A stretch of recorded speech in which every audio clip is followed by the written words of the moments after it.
The White Sox in the playoffs? The players seem to think it can happen despite the slim odds it actually becomes a reality.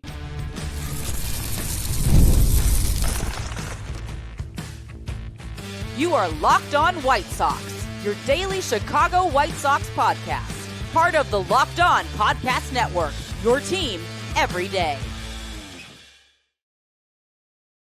Hello, I'm Todd Welter. Welcome to Locked On White Sox, part of the Locked On Podcast Network, now the #1 sports podcast network. I'm a lifelong Sox fan. I've been podcasting here for over the past 2 seasons and covering the team well before then. And also I've covered Major League Baseball for outlets such as the Associated Press. And on today's show, I'll get to this week's Fan Poll Friday, going over how everyone is feeling about Munetaka Murakami and the team's offseason. That comes after I discuss another bad look for the White Sox after the Mets discovered something with Luis Robert Jr. But first, let's discuss the White Sox players actually thinking about making the playoffs and why that's the right mindset for them to have, even if the chances are slim. Today's episode is brought to you by FanDuel. Use your profit boost on an NBA future and get entered for your chance to win a trip to the NBA Finals. Play your game with FanDuel, the official sports betting partner of the NBA. So the White Sox actually have improved odds of making the playoffs in 2026. It may just be 1.2% per Fangraphs, but at least it's better than the 0.01 like Fangraphs gave the White Sox in 2025. Heck, there's even a chance the White Sox could win the division this season. It's 0.5 per Fangraphs, but it was at 0 at this time in 2025. So while I keep saying wins are a barometer of how the rebuild is going in 2026, I don't want to rob you completely of hope that the White Sox hit the absolute best case scenario of everything going absolutely right and they exceed expectations and somehow nab a wild card spot. It's just a very, very, very, very, very, very, very, very, very narrow path. However, I definitely have no issue with the players believing that they can make the playoffs because they should. That should be the mindset. I want confident players, not guys just going through the motions or cashing a paycheck like it seemed like in 2023 and to some extent in 2024. I mean, if you want to change the culture on 35th and Shields, start having guys that actually can believe that they can win. Start having guys that say, you know what, no matter what, we are actually going to, beat your bleep at 705. Not it just being talk and cheap talk, confidence, belief. I mean, you got Edgar Quero believing the White Sox can make the playoffs. When Chuck Garfien of CHSN had him on the White Sox Talk podcast, Quero said, the goal is we're here to be in the playoffs. And Chuck tweeted it out. And I got the tweet up for those watching on YouTube at Chuck Garfien. And now you and I, we can roll our eyes and be like, yeah, doubt it. But I like how Quero is saying we're aiming for the playoffs. It's a lofty goal, but we want to accomplish it. And hey, it does actually have odds of possibly happening, despite it being very small. It's still 1.2%.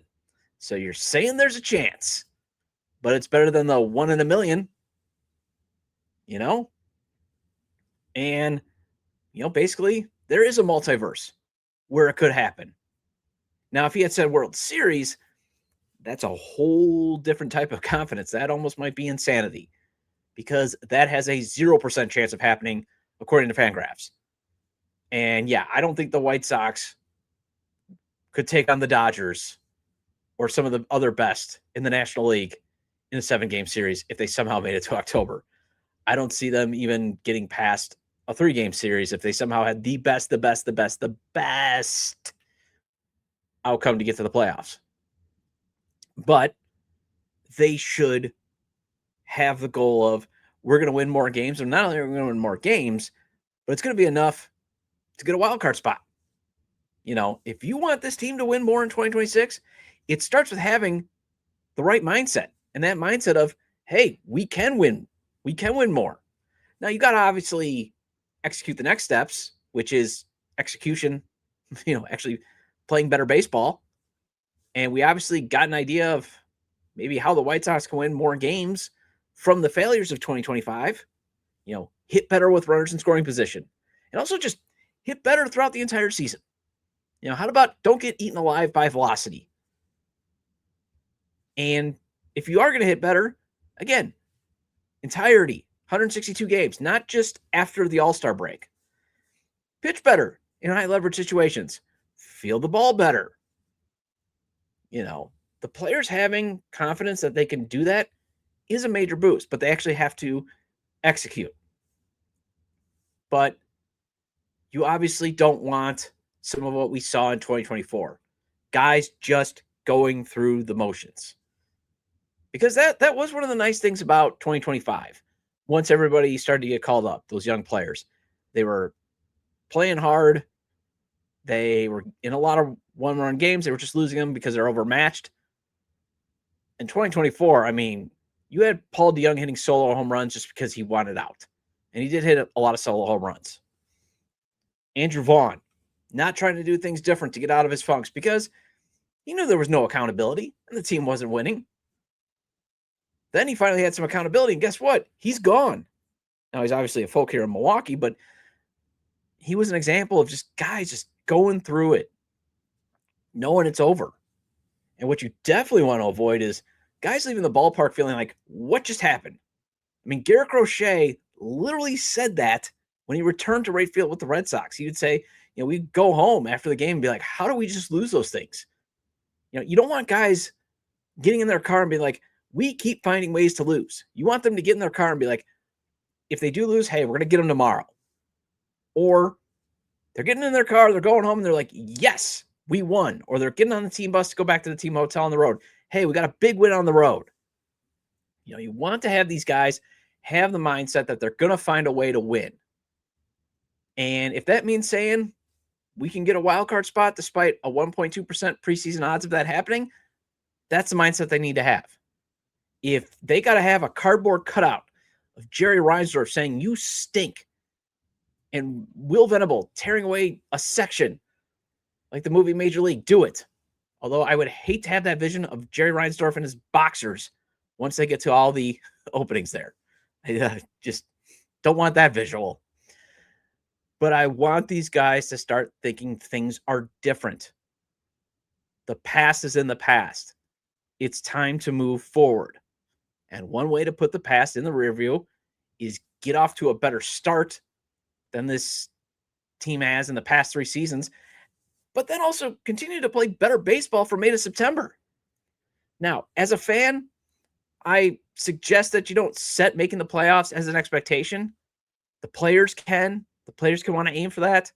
There is still a talent gap to be made up that probably needs, again, one more wave of prospects being called up this season and one more offseason before you can start to say, yes, this team definitely has a shot to make the playoffs. However, there's always going to be scrutiny when it comes to this organization because of the past mistakes. And there's another report out that paints this team in another bad light, and I will discuss next.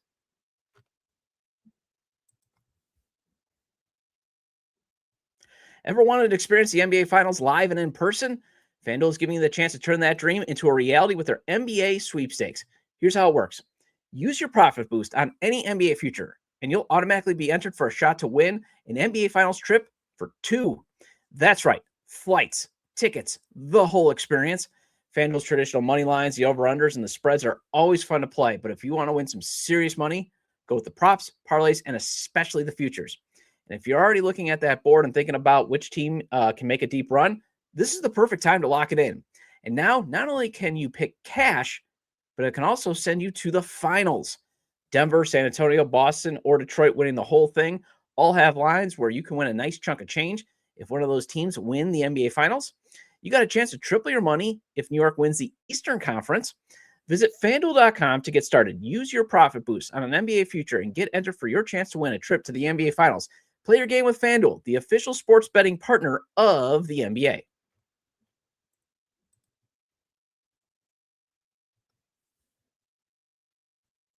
Thank you for making Locked On White Sox your first listen of the day, and thank you for making Locked On the #1 sports podcast network. And baseball is back.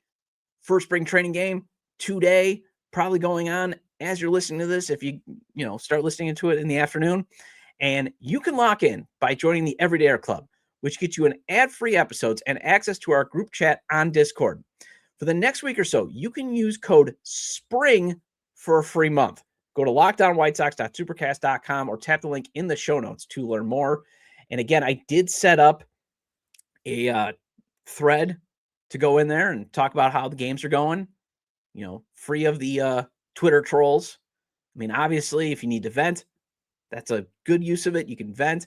We'll be here for you. We won't judge. We just don't want trolling. Well, you've had the offseason where you got people saying the White Sox had the best offseason of the non-contenders. You got excitement around the young core. You actually got a reason to watch White Sox baseball. However, this is still the White Sox. They're going to do things that still bring scrutiny and still bring bad looks. I mean, even this offseason, you had the GM thinking the guy he traded Luis Robert Jr. for was a switch hitter. And I believe I heard him refer to Austin Hayes as Austin Slater and kind of reference him being able to hit for power against lefties like Austin Slater, although Hayes can hit lefties too, so that flub doesn't bother me as much. But you have the biggest free agent signing in years, Munetaka Murakami, and you have his nameplate misspelled. You had Jairo Iriarte's name misspelled on his jersey. Now, compared to Iriarte and Murakami, Murakami's a bigger issue because Iriarte was already DFA'd off the 40-man roster. Iriarte should just be glad that the organization brought him back on a minor league deal with an NRI. But I mean, if there's one thing that this team leads the league in, it's bad looks. And now you got another one. As SNY MLB insider Chelsea Janes, she reports that the New York Mets doctors may have found something that was leading to all of Robert Jr.'s leg problems, and they are working with him to correct it. So it makes you wonder, what the heck did the White Sox medical staff miss out on? How did they miss that? And if he was healthy, there was a good chance he probably doesn't have that severe regression from 2023. I think the losing probably started to wear on him as well. So there was probably some regression, but man, the injuries did eat away at superstar 2023 version of Luis Robert Jr. But then you also had Scott Boras make some interesting comments about the White Sox last week. That also really doesn't give Chicago the best look, at least when it comes to Louis. So here is what Janes tweeted, and I got the tweet up for those watching on YouTube. This is at Chelsea_Janes. Carlos Mendoza said the Mets trainer started working with Luis Robert. They identified a few things in his lower half that needed to be strengthened in hopes of avoiding injury issues he's had in the past. They are, quote, slow playing him. He won't, unquote, won't appear in the spring training games right away. And I swear, if the problem is Robert Jr. just needed to strengthen some muscles in his legs, and the White Sox medical staff or trainers missed that, you got to wonder, where the heck is this team hiring their medical staff and trainers from? Did they even go to med school? And if so, where was it? Yeah, you got to wonder. And the Mets may have figured out what is going on physically. And if they can help him overcome it, it would definitely not shock me to see a 2023 LRJ emerge in New York. Now, of course, I have said that was probably, this offseason was probably the time to trade him rather than risk seeing, can he be 2023 Luis? Because we did it in 2025 and it wasn't going to happen, or it didn't happen. So even then, if he raked, they probably still were not going to get that major value that everyone was hoping for, because teams were never going to pay full value. They were always going to view him as a rental with an injury history. They're always going to try to lowball the White Sox. However, I do acknowledge the optics continue to look bad when you got this report, and then you still have the team website listing Luis Angel Acuna, the main guy that they got back in the trade, as a backup. And then you got the GM saying 4 times he's a switch hitter when he's not. But then you got Robert's agent, Scott Boras, saying this on Foul Territory. I have the tweet up for those watching on YouTube at Foul Territory TV. Scott Boras says Juan Soto worked with Luis Robert Jr. over the offseason at one of his Boras Sports performance camps. Quote, he's got 2 things he didn't have in Chicago. He's got a presence of a superstar to rely on, and he has a chance to win every day, end quote. Ouch. And Boras tried to take credit for the White Sox, for his hot July. But the quote reinforces the point that I'll say in terms of it not being so out, says that Robert is a talented player, but probably more suited to a complementary role. But again, Boras saying that, his guys worked with Robert in July and they figured out the swing issues and what to change. Although, Scott, then you should have had someone make sure a ball didn't accidentally hit him in the head that delayed him coming back into the lineup for a few days. It's fascinating that, Boras is taking credit for that, even though, again, it was documented. I kind of actually give the White Sox some credit because they pulled him, put him in the cage. Ryan Fuller shows up, the hitting director, who helped Colson Montgomery. Just saying. Maybe Boras's team also helped out. But somebody should have said, hey, watch out for that baseball bouncing back. Because he did get hurt. But regardless, it's just another bad look for the franchise. When you got the agent saying he's got a chance to win every day. And I know I talked about in the first segment that, hey, the players are aiming for the playoffs, but come on now. It's going to be, like I said, a very narrow path. And I don't want to rob you of your optimism. And, hey, we have seen an actual White Sox team full of young players that didn't know any better, that just loved playing together and that were talented, highly exceed expectations. Granted, it was 36 years ago in 1990. You also had a Hall of Famer in Carlton Fisk. I don't see in that lineup. I don't see a Hall of Famer right now. And you had a true legit all-star at shortstop in Ozzie Guillen. People forget, at one point, Ozzie was one of the better shortstops in the game. Right now, it is a lot of young guys with some supporting veteran help. But I don't think Austin Hayes is going to be like your Ozzie Guillen type leader. Solid guy. Andrew Benintendi even says, I have to go hit for average to maybe be a solid baseball player. But that takes out some home runs. But you're just keep seeing, it's like you want to have hope. And you should have hope. And you should have excitement. But it would be nice if you didn't have that dark cloud of, man, something bad's going to happen. The front office is going to do something stupid. Somebody's going to say something ridiculous. Something just moronic is going to happen. I would like to see that also start to, be cleared away. Get that junk out of the way. Let's stop having these flubs and this incompetence. And I know it probably won't happen until the owner sells the team.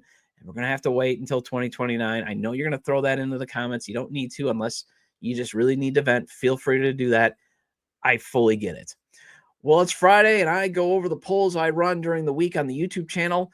So let's go through what I had, and I had 3 of them, and that's going to be coming up next.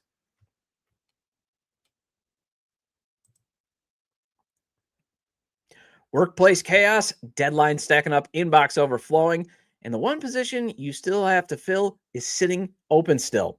When the pressure's on and you need the right hire, this is a job for Indeed Sponsored Jobs. Indeed Sponsored Jobs helps you reach the people who actually fit what you're looking for: skills, experience, location. So you're not just hoping the right candidate stumbles across your post. And here's a stat that says it all. In the minute that I'll be talking to you, companies like yours made 27 hires on Indeed, according to Indeed data worldwide. So if you're hiring, spend less time searching and more time interviewing candidates who check all your boxes with Indeed Sponsored Jobs. And I've had to do hiring in some of my past jobs, and Indeed helped me find some great candidates that employment agencies and HR recruiting just could not. So spend less time searching and more time actually interviewing candidates who check all your boxes and, maybe have less stress, less time being wasted, and actually get this thing called results. And when you need the right person to cut through the chaos, this is a job for Indeed Sponsored Jobs.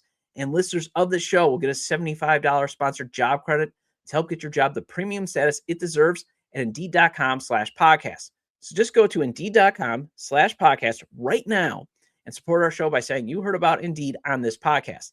Indeed.com/podcast. Terms and conditions apply. Need to hire? This is a job for Indeed Sponsored Jobs.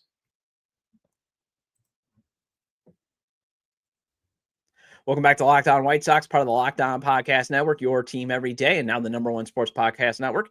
Shout out to all the everydayers. I appreciate your loyalty. I hope you have a great weekend. Baseball is back, and you can lock in by joining the Everydayer Club, which gets you ad-free episodes and access to our group chat on the Discord. For the next week or so, you can use code SPRING for a free month. Go to LockedOnWhiteSox.supercast.com or tap the link in the show notes to learn more. Now, there is some excitement for Munetaka Murakami. There is a demand to keep Kyle Teel and Edgar Quero pretty much splitting the catching duties. And the winning reaction to how the offseason went was mixed. All things I fully agree with and think deserved the winning vote. I ran 3 polls on the YouTube channel during the week, and I'm going to share with you, as I always do on the Fan Poll Friday, kind of give you guys an idea of, hey, here's the sampling of what some Sox fans are thinking. So obviously, always go to the YouTube channel. I'm going to try to post at least a couple of polls a week. You can vote on it. Make sure your voice is heard. And again, I want to try to make sure your voice is always heard on this show. Ways that it can be done is obviously through the mailbag comments.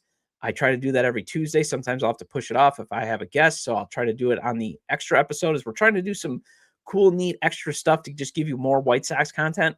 If I don't do an extra episode on Tuesday, I'll try to do it, a Tuesday, a mailbag segment, maybe on a Thursday. But this is, again, one of the ways that you can get your voice heard on this show. So when it comes to Kyle Teel and Edgar Quero being exclusively a catcher or experiment with them at other positions or get, just a way to get both their bats in the lineup, you guys, the people, the everydayers polled, 61% said they should still be splitting their time between catching and DH. 22% said try them at other positions. 17% said keep both at catcher. Now, the one thing I do think that does get overlooked, and I don't think I've done a good job of enforcing, again, why you probably don't want to maybe have Teel try left field yet, or Quero maybe play first base, is it's more stress on the legs. And do you want, say, Teel running a bit more than he has to? Because he already has to run on the bases if he gets a hit. Trying to track down fly balls. So I get the argument. So I understand why the White Sox are doing that.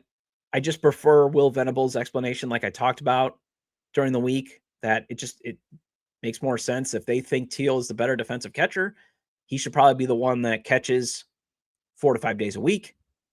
But if they have to face a lefty, they're going to have Quero, but they still recognize Quero's got talent at the plate, so have him DH.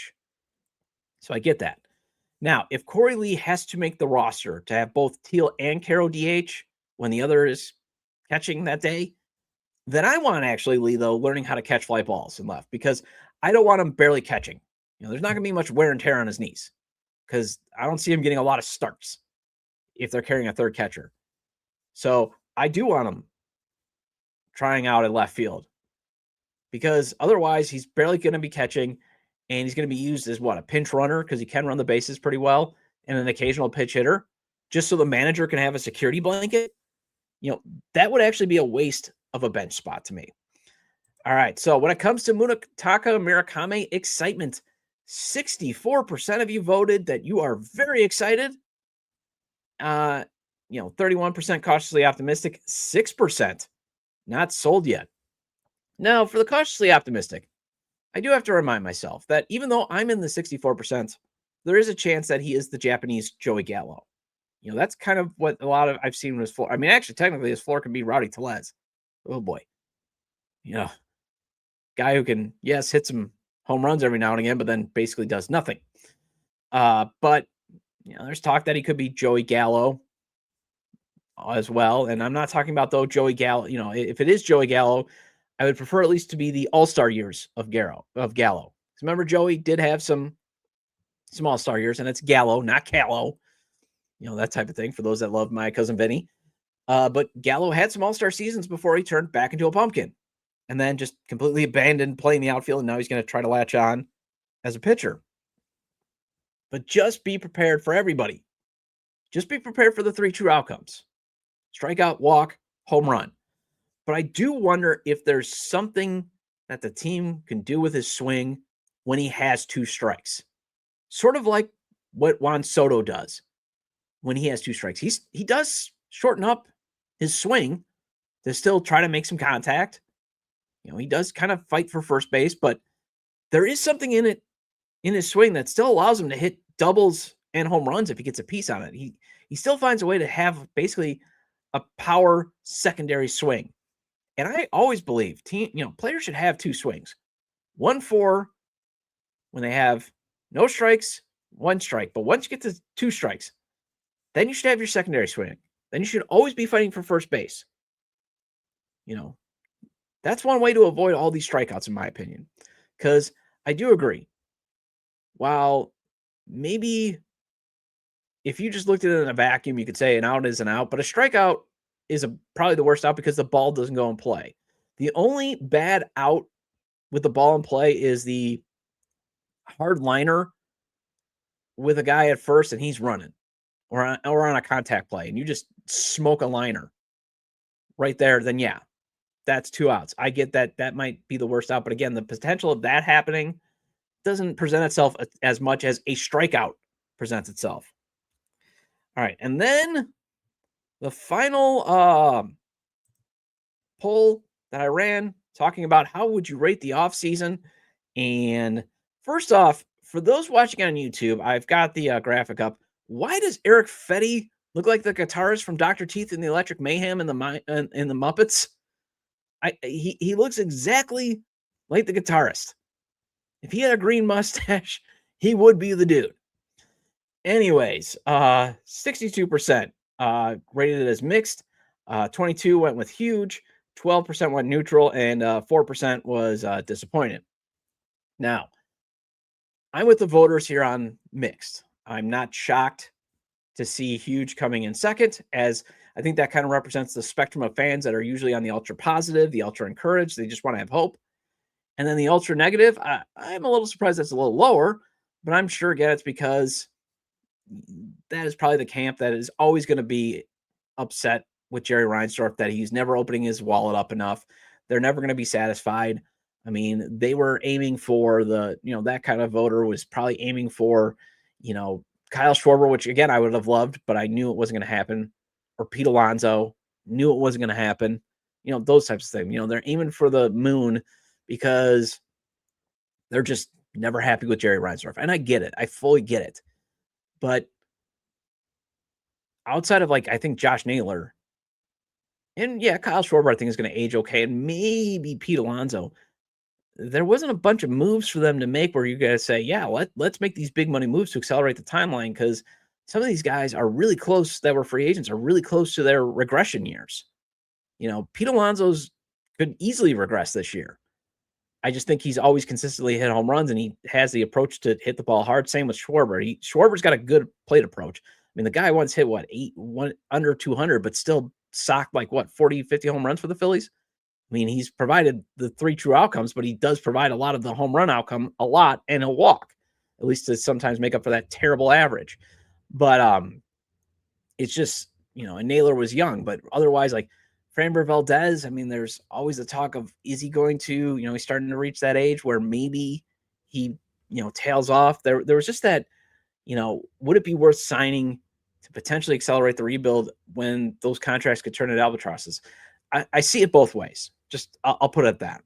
Well, that wraps up this edition of Locked On White Sox. I'll be back on Monday with a Rock Trowalski update regarding the potential number 1 pick and how he did against some tough competition against TCU. And I'm also going to go over another top 100 prospect list that came out as part of Minor League Monday. Make sure you subscribe to the YouTube channel at Locked On White Sox, or wherever you get your audio podcasts, as the show's available on places such as Apple or Spotify. You can email me at lockedonwhitesox@gmail.com. You can also follow the show on X, formerly Twitter, at Locked On Sox or at JDub. You can also find the show on TikTok at Locked On White Sox. And if you never miss an episode, the Everydayer Club is built for you. Get Locked On White Sox ad-free, plus a members-only Discord access, and so much more. Head to lockedonwhitesox.supercast.com to join the club. For those of you on video, we send you to the first ever 24/7 National Locked On Podcast Network YouTube channel. On audio, make sure your second listen is Locked On Fantasy Baseball as you gear up for the MLB season. Have a great day. Have a great weekend. And I will talk to you Monday.